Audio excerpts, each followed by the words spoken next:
Now, Fifth, when you continuously call Puff gay, is that a relationships in Hollywood? I don't call him gay. I said, let me read it, Fifth. Oh my God. Sorry, I can no longer help you guys. Soon you will all be gay and happy. You are all now left under leadership of Puffy Daddy. Report to the nearest rainbow. Dinner Thieves in theaters January 19th. Even though his post has been taken down, we all know that 50 Cent is not afraid to dish it out at Shaw.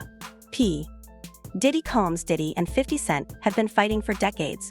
Now, 50 Cent is getting his documentary company ready to take on the troubled bad boy mogul by showing Diddy's sexual past with all the rappers he has worked with. Used to wake up and, pause, but like that's how. Back in the days when he was like 10 and I was a little bit older, his older brother, we used to fight over the frosted. Not slowing down, 50 is going to burn all the bridges this time. Take a look. The long-running feud between 50 Cent and Diddy seems to be getting worse as rumors start to spread that he is working on a documentary about the founder of Bad Boy Records' legal problems. But before all that, here's 50 throwing shade at P. Diddy. Diddy allegedly assaulted his son's football coach with kettlebells. And I guess you guys are friends, but you immediately went on Instagram with this. Which is really funny. Yeah. It was really funny. Did Diddy find that amusing? He probably didn't. But, like when I first heard it, it just was funny to me because, like, no matter what you do, you get these different status. Like you'd be like writer, producer, a mogul. Yeah. And as soon as you get in trouble, they go rapper. Ah. You go right back to rapper. Right back to rapper. And then I saw that happen to him, and I was like laughing.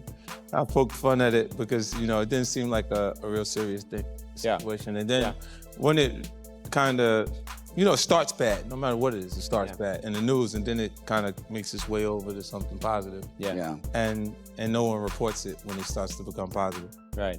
And then as it started to, work his way out, I felt better about me poking fun at it.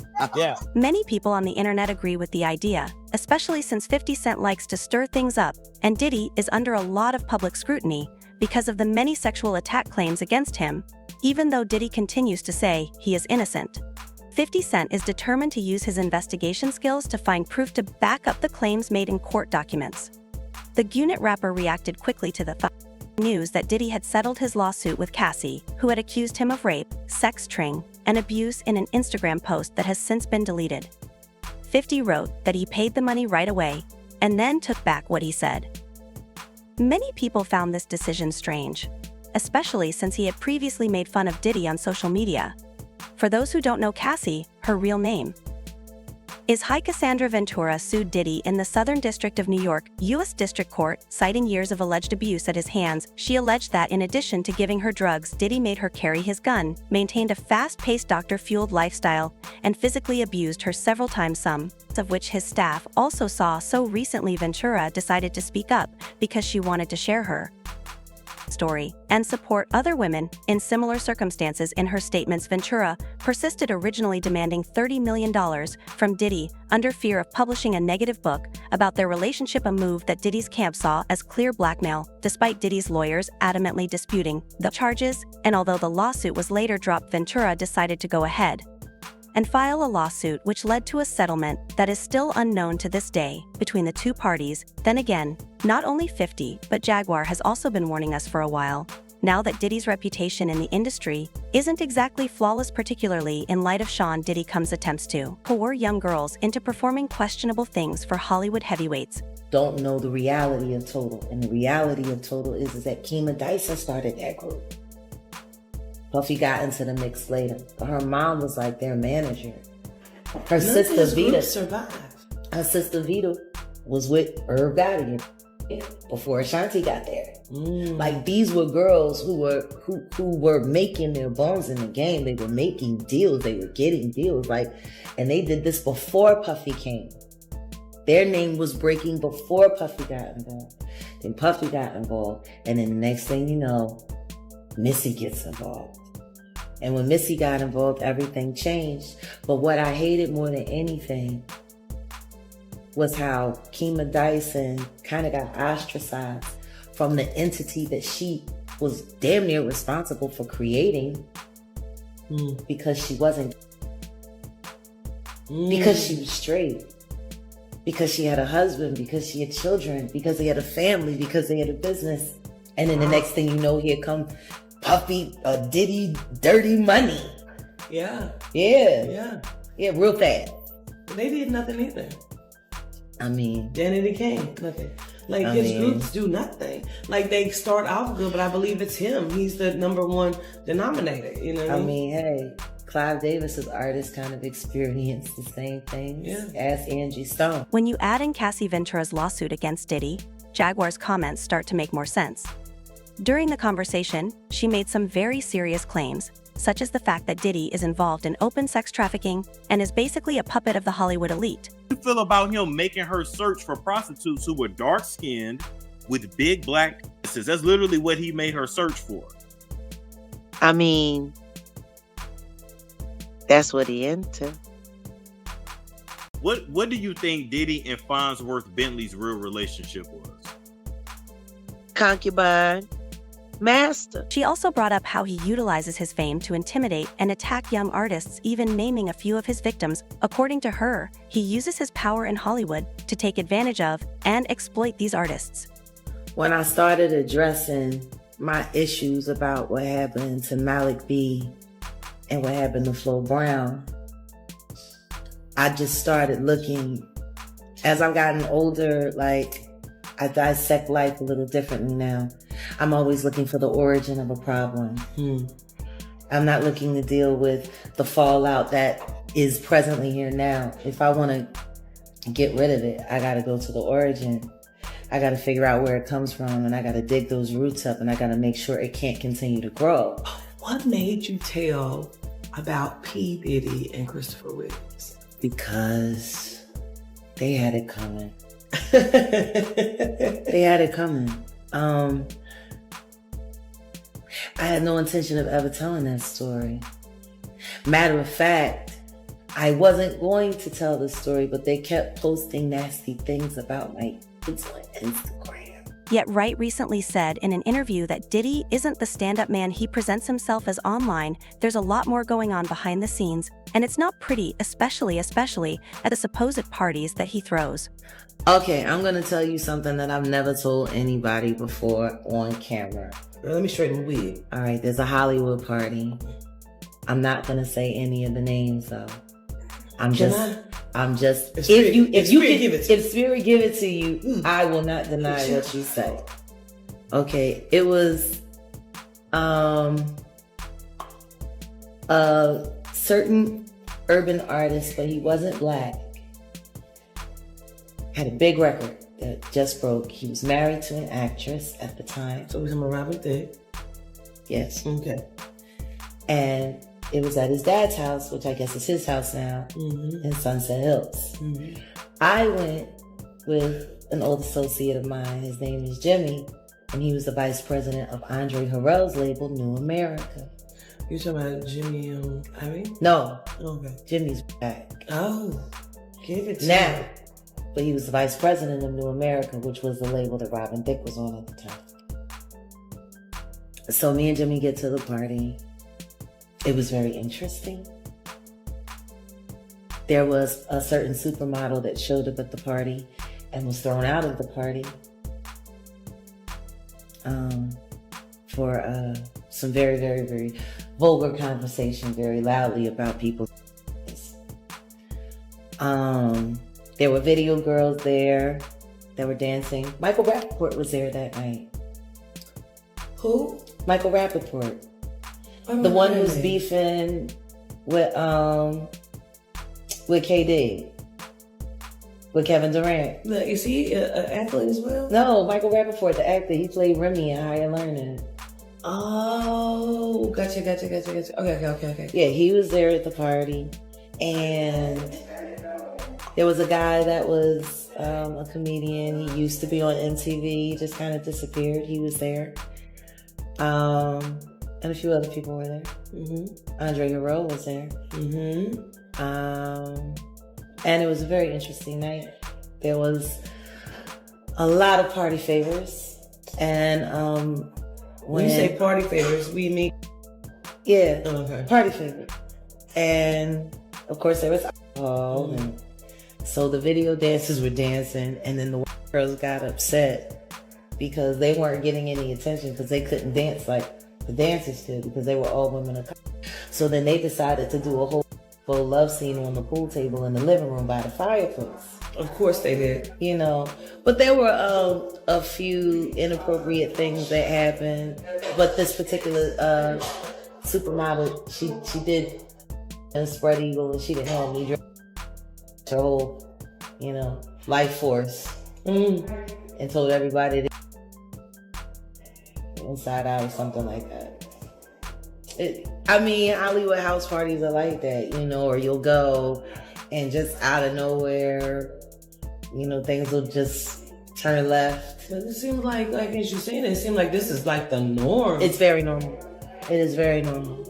In particular, Jaguar made some unsettling revelations, one of which was Diddy's associations with shady people. That makes sense, of course, considering Diddy's track record for having some powerful but sketchy connections in the industry. In fact, that's precisely why he hasn't been arrested and charged with the charges made against him. After all this time, meanwhile, some who know the rapper well have disclosed how Diddy exploits young musicians in the inner circles. As the owner of Bad Boy Entertainment, for example, he is occasionally accused of sexually abusing his position of authority and influence. T.D. Jackson, his top aide, is claimed to have attended nearly all of these predatory parties. Man, what I think about it is this, you know, when I grew up in the church, the sinners was not supposed to have the same atmosphere with the saints. You have to be able to separate the two.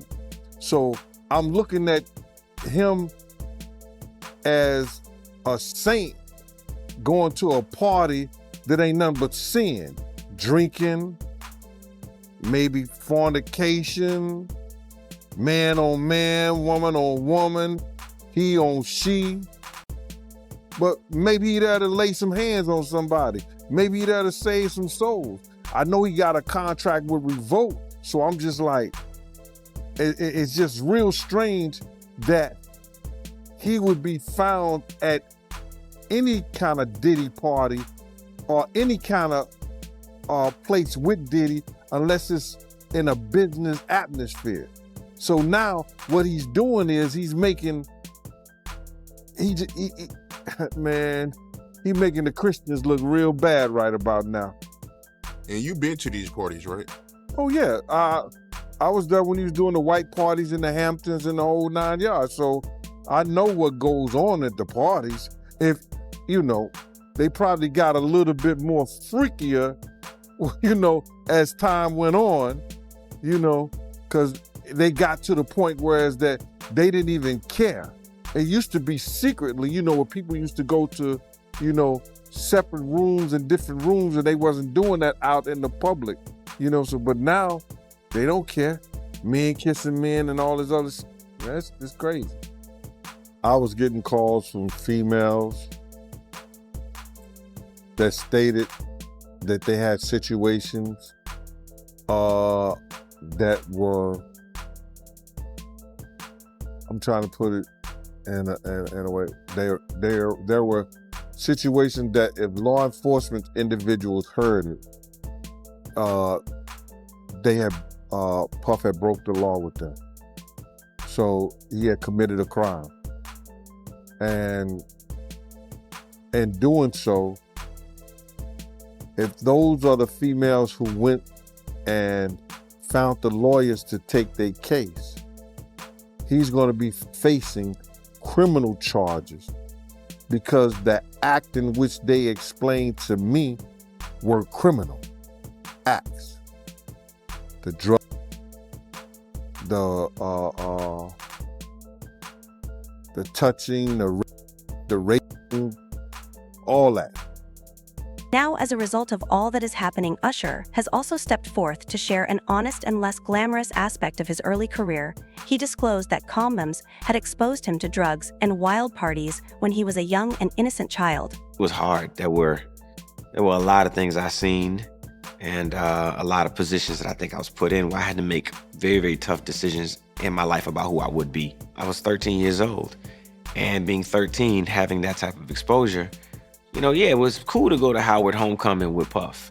It was great to be able to go to Club USA or the Supper Club, you know, with Puffy in that time, or the Tunnel. But these are places that a 13-year-old probably should not be.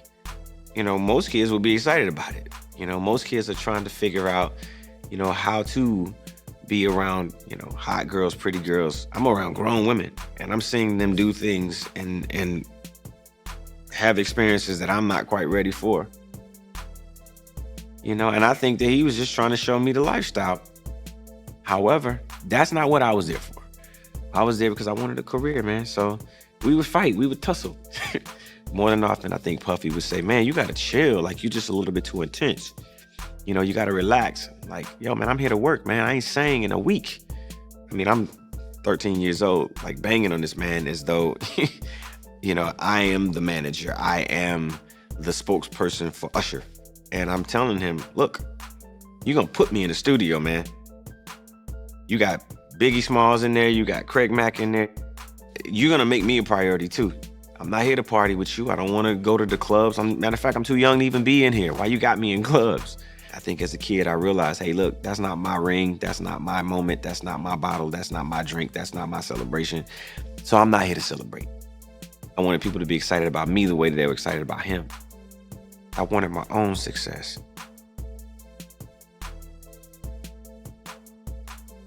So I would stay at the studio.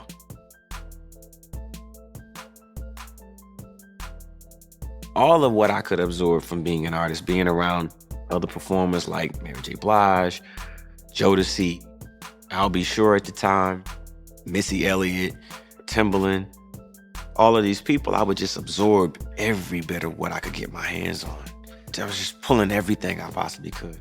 There was a lesson in all of it. There was something to pull from it all, because I got a chance to see a glimpse of the lifestyle, a glimpse of the idea of what it was to be successful. And part of all of this is really, if you can see it, then you should believe it. Usher said he felt a lot of pressure to participate in things he wasn't emotionally or psychologically prepared for. He said that although he now regretted some of the choices he made at the time, he was only able to act as best he could at the time. Of course, Reggie Wright Jr. has just come forth to support all of Usher's assertions, and well, he could very much be on Diddy's hit list up next. Keep telling y'all that been battling with this homosexuality way before all this shit came out. Y'all be, you know, you motherfuckers like always saying, and you too, John, Reggie be lying, Reggie making up shit. But if y'all go and listen to my videos before, y'all see I done spoke on all this bullshit before. Been telling y'all, Puffy Combs is a fucking homosexual. Any man sitting paying a motherfucking male to come and watch him have sex with his girl is a weirdo. Now I know y'all be like, well, you don't watch porn, you don't watch porn. No, number one, I don't pay a motherfucking man to come and watch me or let me watch them a man. I mean, a girl. I ain't gonna pay no man to do that. And generally, if I'm watching porn, it's girl on girl. That's just my taste. But yeah, that's crazy. But I've been telling y'all the nigga is gay. He's gay, but when you have to have these females around, you gotta hide that crazy fantasy. Y'all got Gene done told y'all. The nigga going to buy butt plug. Somebody gonna come out and tell y'all these stories. It's just a matter of time. Combs was also criticized by Usher for not being the best role model. He felt forced to fire Combs to establish his own identity, pursue his career on his own terms, and stop being someone's property. I have a problem sleeping to this day. I got it from him.